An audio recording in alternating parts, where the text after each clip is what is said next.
पहले अदालत का गिराव करेंगे फिर जेल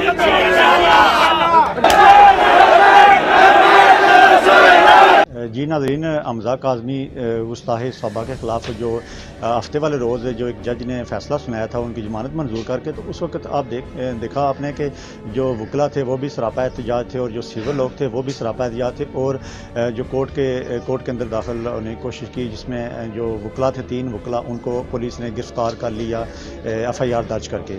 तो आज क्योंकि सोमवार का दिन है तो तमाम जो वकला हैं वो इस वक्त उनकी जो कोर्टों में वो हाज़िरी है वो नहीं लगा रहे, और 1-2 कोर्टें जो इस वक्त चल रही हैं मीरपुर में।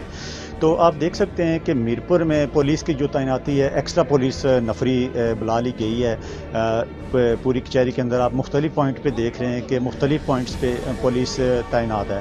तो ज़िला कचहरी के अंदर मौजूद है, एक तरफ वकील भी मौजूद हैं, वकला हज़रात हैं जो वो भी मुज़ाकरात कर रहे हैं। खालिद रशीद एडवोकेट का यही कहना है। बिस्मिल्लाहिर्रहमानिर्रहीम।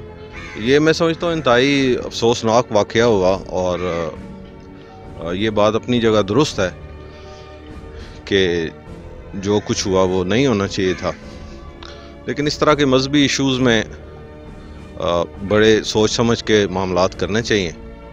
और जब एक बात तय हो गई थी, ये इसमें तो कोई दूसरी राय नहीं कि जब बातचीत हो रही थी उस दौरान अगर दरवाज़ों पे किसी ने लातें मारी या कोई ऐसी नाजेबा बातें जज साहब के बारे में की, वो मुनासिब, बिल्कुल मुनासिब नहीं, किसी सूरत में भी उसको मुनासिब नहीं कहा जा सकता।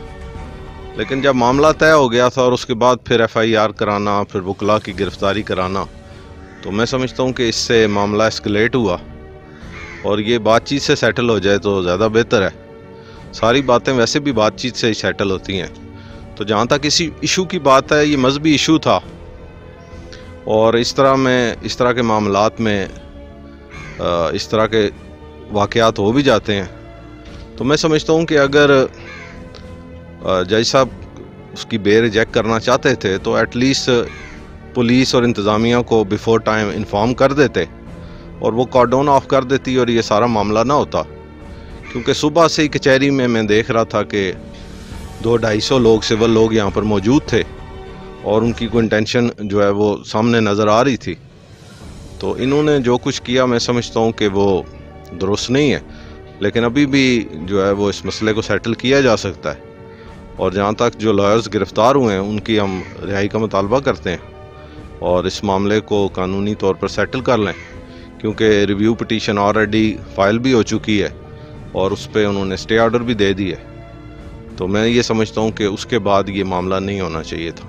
खालिद रशीद एडवोकेट का यही कहना है कि हम भी अमन अमान है जो उसको बहाल रखना चाहते हैं। जो हमारे वकला गिरफ्तार किए गए हैं उनको जल्द से जल्द रिहा किया जाए। कैमरामैन के साथ साजिद नज़ीर, अदालत न्यूज़, मीरपुर, आज़ाद कश्मीर।